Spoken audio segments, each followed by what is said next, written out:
Wow.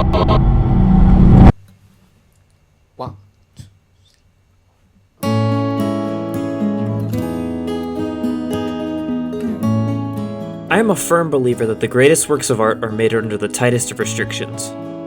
The Mona Lisa would not be the marvel it is if Da Vinci had access to the paint technology of today.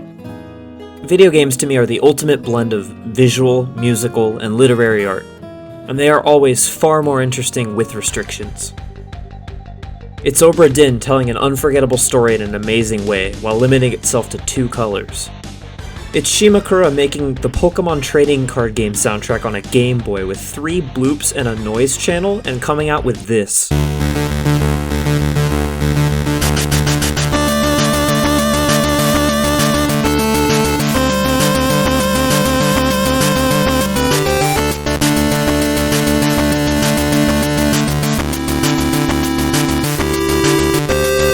Or ingenuity in file size.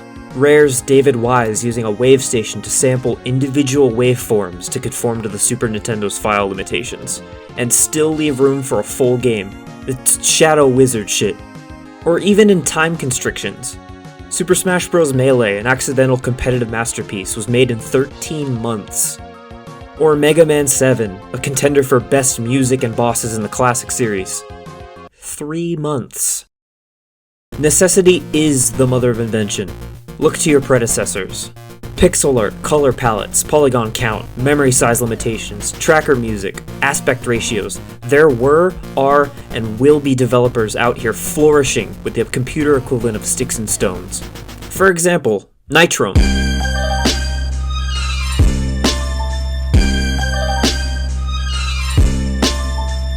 They've been at it a while. Nitrome is a wonderful world of pixel art and simple yet unwavering gameplay structure. A Goliath that I don't hear enough about. The rate that these guys pumped out fun concept games is unprecedented. Which is not to say that there's a specific focus on restriction, they're just very simple. They start with a small gameplay loop and then refine and iterate. For example, Final Ninja. Final Ninja in particular is my bread and butter. If you boil it down though, it's just a platformer with a grappling hook. But it's polished to feel great, and then they start cooking chemistry style and adding enemies and obstacles that are designed around the advantages and limitations of the great system that they've made. And then of course, make it look great. Check out the backgrounds they made, I love this shit. I also played a fuck ton of Tower Fortress on my iPod Touch. By the way, that's on Steam, you get it. I like Nitrome. Games on Nitrome are cool to me because they're a brilliant meeting of different artists. Each game is a pairing of different minds. And on the programmer side, there's one guy I'd like to talk about. Aaron Steed. He goes by Steed, or Robot Acid. He's a bit of an artist. He makes his own tabletop games, and is responsible for most of my favorite Nitrome games, like Final Ninja from earlier. I also played a lot of Sky Serpents. However, he has his own secret back catalog of games that I can only describe as being made in almost an absolute vacuum. Music is rare, color is used very sparingly and intentionally. The only thing that gets to breathe unrestricted is the gameplay.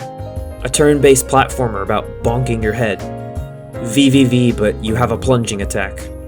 A story trilogy about what it means to be a Roomba. But there is one kind of recurring game structure he can't seem to get away from. Steed has a borderline fetish for a top-down, turn-based style of game. Run the slideshow.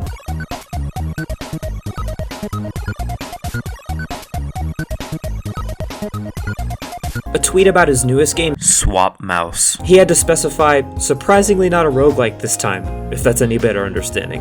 This man has a catalog and a half, so I'm just gonna be a little fast and hand-wavy. Rogue. Not Steed's work. It's a top-down dungeon crawler, combat and exploration, turn-based. You get it, it needs no introduction, I just want to pull the DNA from it. Sokoban. Also not Steed's work. Maybe not as recognizable of a name nowadays, but it was a very influential puzzle game from Japan in 1982. PC-88 type stuff. Top-down, pushing boxes onto buttons in a way that the boxes don't get stuck, or you don't get stuck. Simple to understand, hard to master. There's a ton of versions of Sokoban, and if you're learning to make a game, it isn't uncommon to design something that resembles either two of these games. The Fuse is a very simple game by Steed. It's essentially Sokoban with a move limit. You refresh on goal zones, so after you solve the Sokoban, you have to put yourself back home as well. Shoving is another early game by Steed, a top-down turn-based game where you have to smush boxes against walls. There's a few parallels you can draw. Top-down, turn-based, smush-based puzzle combat. So there's the pieces, let's put them together.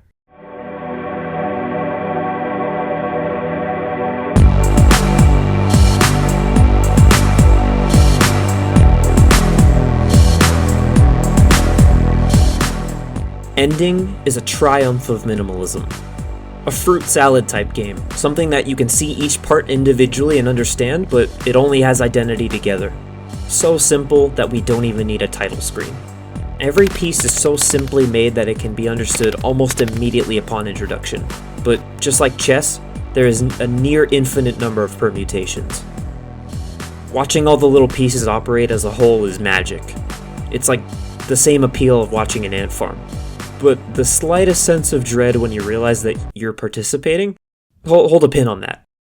Ending has a series of puzzles, and they seem like the main game. They're very meticulously crafted. They teach you every mechanic in a near vacuum. You need to feel the game move around you. I'm not gonna lie, it's harsh.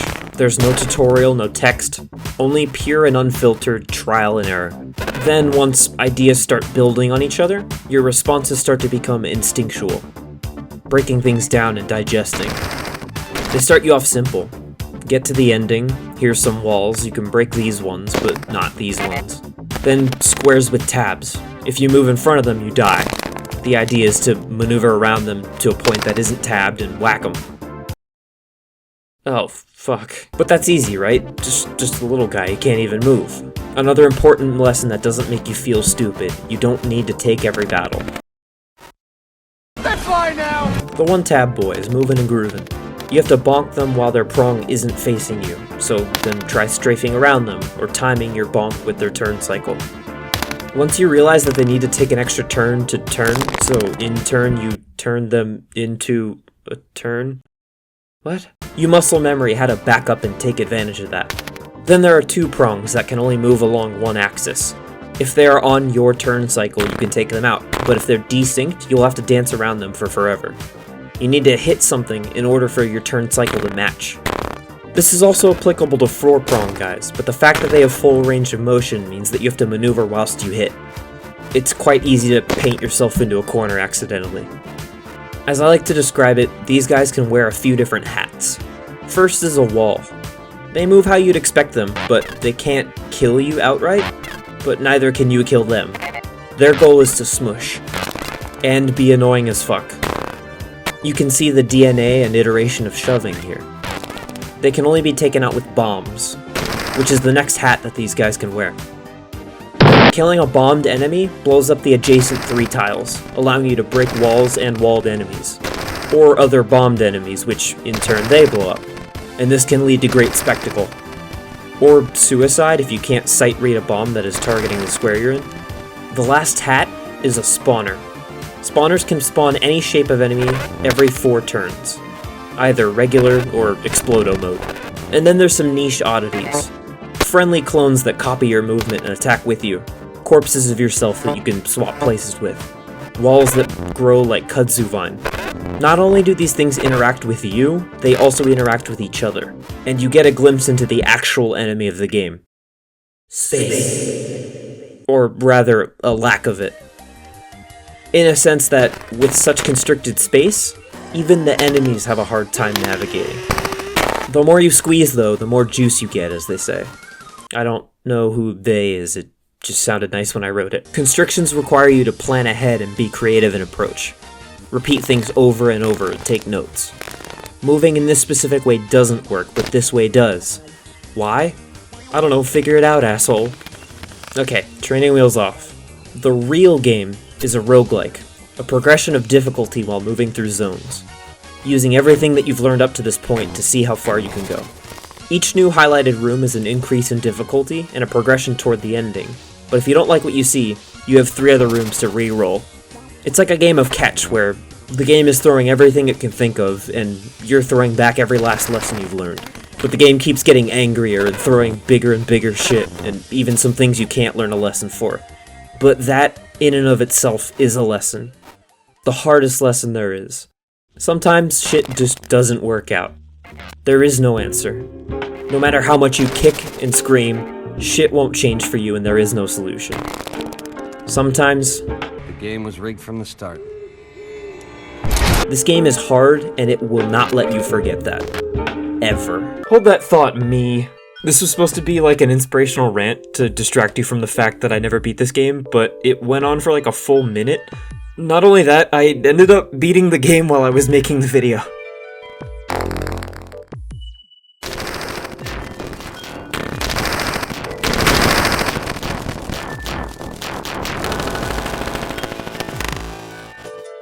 I got very lucky with spawns, obviously, and I have no idea what 312 means. And I wasn't sure whether or not to keep the speech in, so I just decided to cut it. I wasn't really in a good mental spot at the time, and writing it cheered me up. So I'm just gonna jump to the part where I say some stupid shit like, okay, I think that's enough of an excuse to say I never beat this game.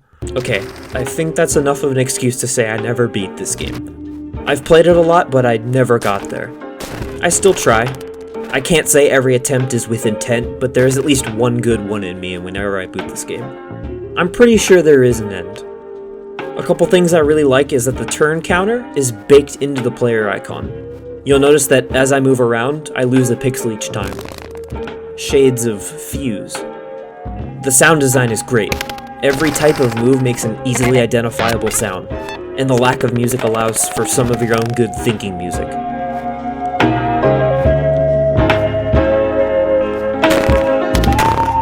But I gotta speed this up. Editing ain't free and it takes a lot of time. A lot of these core concepts would see iteration in a Nitrom game called Rust Bucket, also featuring ya boy. You can see how the concepts took on a face. The 1-tab tourney boys would become pigs, the 4 tabs would become skull knights, etc, etc. A couple neat things added are 1, slimes, which can move in any direction, but need an extra turn every time they move. Fire, which fires once every 3 turns. Armor, which requires you to hit an enemy twice. And key doors that require a key collection to pass. Just to name a few. I don't really want to poke into this game that much, I just want to do my due diligence to mention it because it was certainly a stepping stone for greener pastures. And I would like to show you some of those pastures.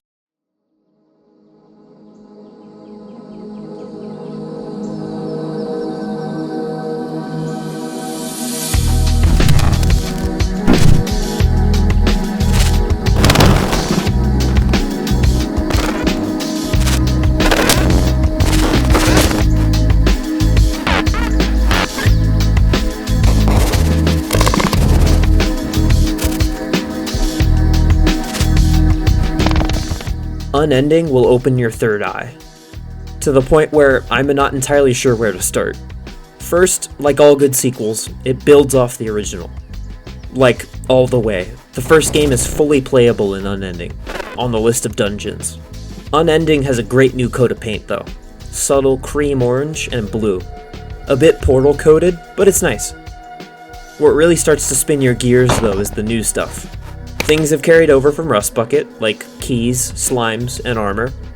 There's a few new niche enemies, like 2 prongs that can turn, and clusters that explode into 3 or more. Or the huge game-changing shit. Modes where you get to play as a 1 prong. Now it takes an extra turn to rotate where you want to go. Or the fact that now your detection range is visualized. Even in the first ending, there was like a range around you where enemies wouldn't take their turn, spawners wouldn't spawn, and so on.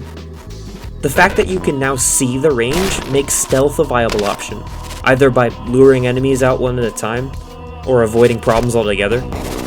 Like, we're starting to scratch the surface of immersive sim, like a whole genre change. A player mode where you can't kill enemies, you can only convert them to friendly.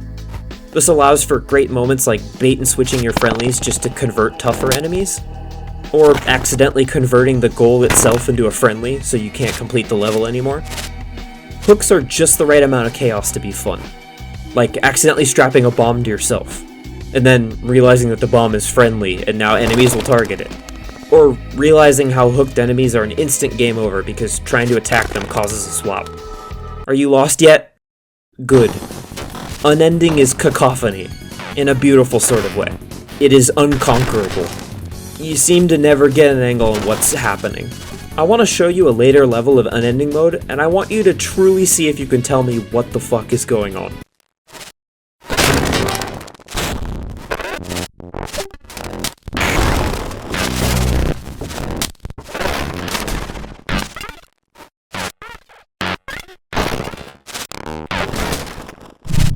Don't misread me, this is good, great even.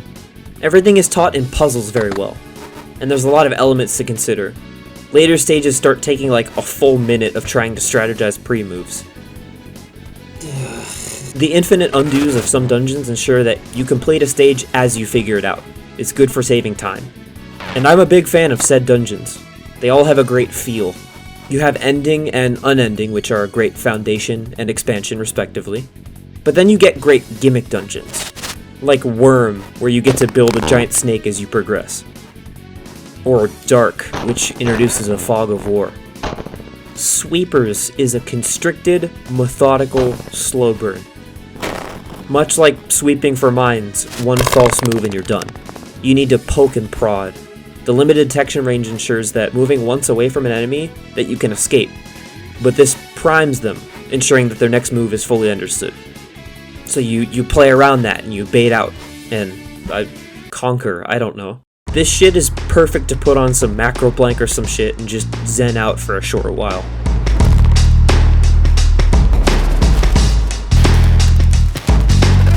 Ending is free on itch, but if you really love this, I implore you to check out Unending on Steam.